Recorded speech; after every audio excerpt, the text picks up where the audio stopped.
One is the whole aspect of account opening, where I think the Reserve Bank of India has specific guidelines on account opening documentation, and particularly now the whole know your customer and anti-money laundering regulations across the world are getting quite stringent. Given the precautions that everyone has to use in terms of identifying source of funds, etc. Which is where I think working with already your own banking partner in your home market, and if you're lucky enough to, if you have the same bank operating in India, helps, because then that bank can help you through the whole documentation process for opening on accounts, etc.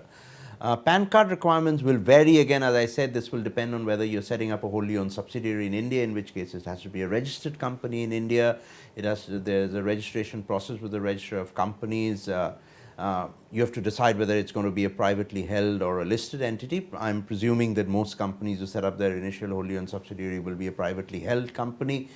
And then you would need to have income tax clearance and income tax documentation for all of that.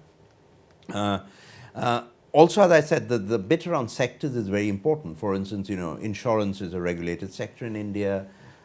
Retail is a regulated sector in India. Defense is a regulated sector in India. So while investments are possible in all of these now, you would have to know about the specific regulations. And for that, not just your banking, but also your accounting partner and your legal partner is also therefore very important. So really, when you're setting up operations in India, I would say you should have a very, very good team of partners working for you, which should be really your banking partners, legal partners, and chartered accountancy firms. And again, the good bit there is most of the larger international CA firms also are very much present in India. So you could work with most of well-established, reputed international banking and CA firms when you're doing business in India.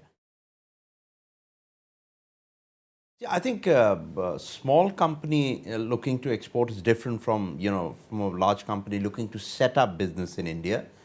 A small company looking to export really, in all cases, do not necessarily need to even have a presence in India for that. I think, again, as I said, using, I would say a couple of sources. One is use your own banking partner.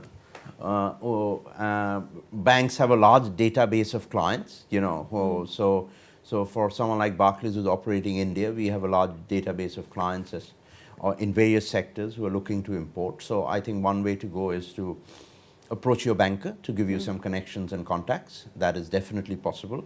And also then I think, particularly for SMEs, bodies like UKIBC and UK Trade and Investment are quite useful in terms of getting them connections.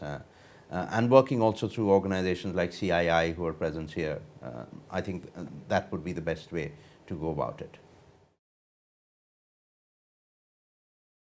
Again, as I said, I think those are, I think, the pre-investment research and check that companies need to do as to, where and how they should set up business. And that's where I think, as I said, not just banking partners, but more, I think, UKTI and UKIBC, some of the legal firms will be able to help.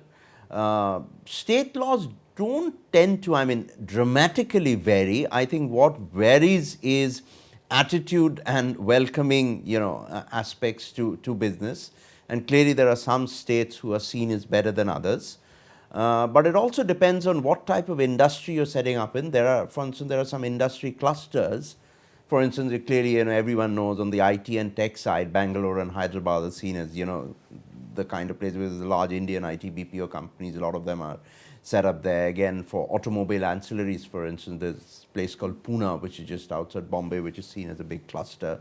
So those could also be, garments and textiles have some specific clusters. In near southern India, there's a place called Tirupur, there's Ludhiana.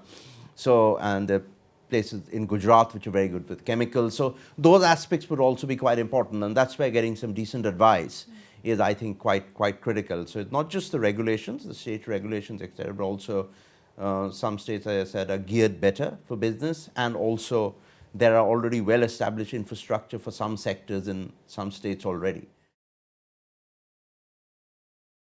I think raising capital comes at a fair, we are talking of foreign companies looking to invest in India.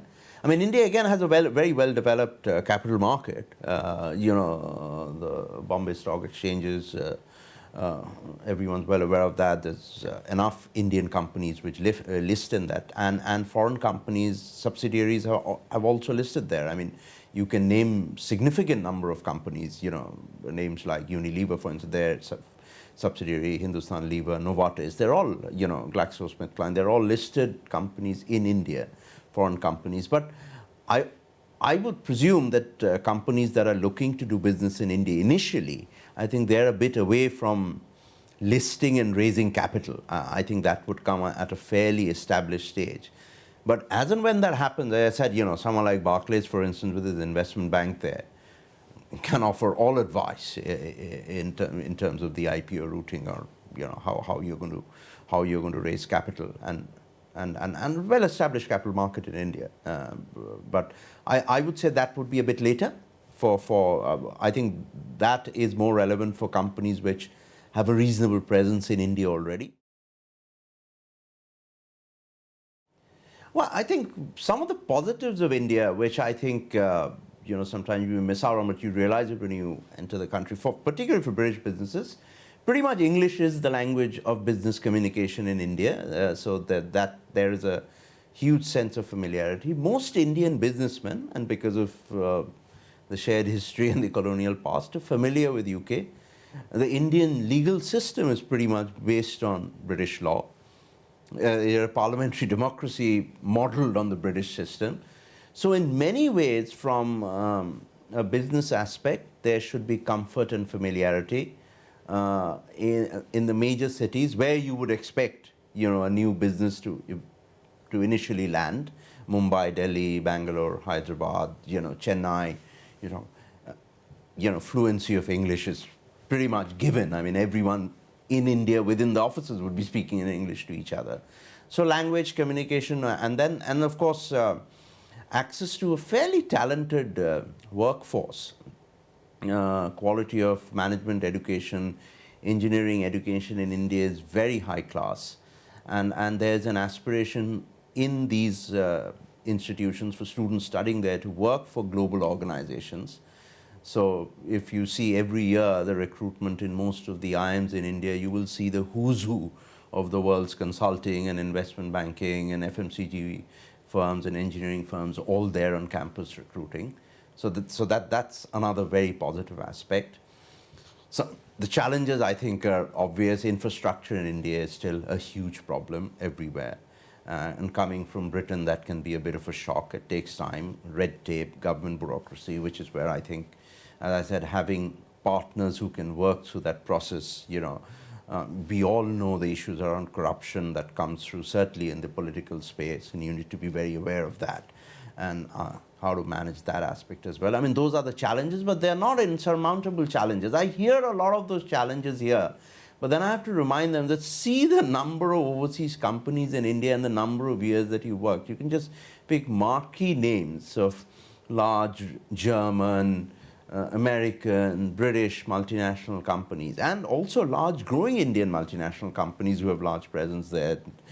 People like the Tatas and Aditya Birla and the large pharmaceutical companies. They're operating in India and they're growing there. So, these challenges are obviously there, but they can be overcome. Because I think there are significant positives which are missed out on. And I think the biggest is that communication is not a problem. I mean, most people who go in there and land there would find themselves quite at home in cities like Bombay and Delhi in terms of culturally and socially as well. And I think that's a big positive. So I think different banks have different strategies in the Indian market. Specifically from a Barclays perspective, we are a full presence corporate and investment bank in India. We also have a large wealth and management advisory.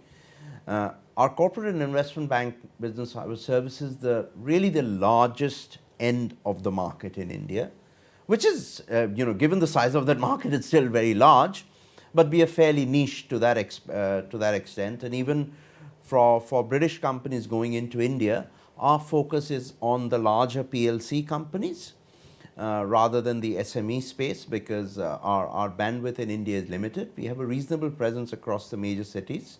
And so therefore our focus is really to service what we call large global corporates, which is multinational corporates whose global turnovers are in excess of $500 million globally and looking to expand. And this is both for Indian companies looking to expand overseas and for British companies looking to expand into India.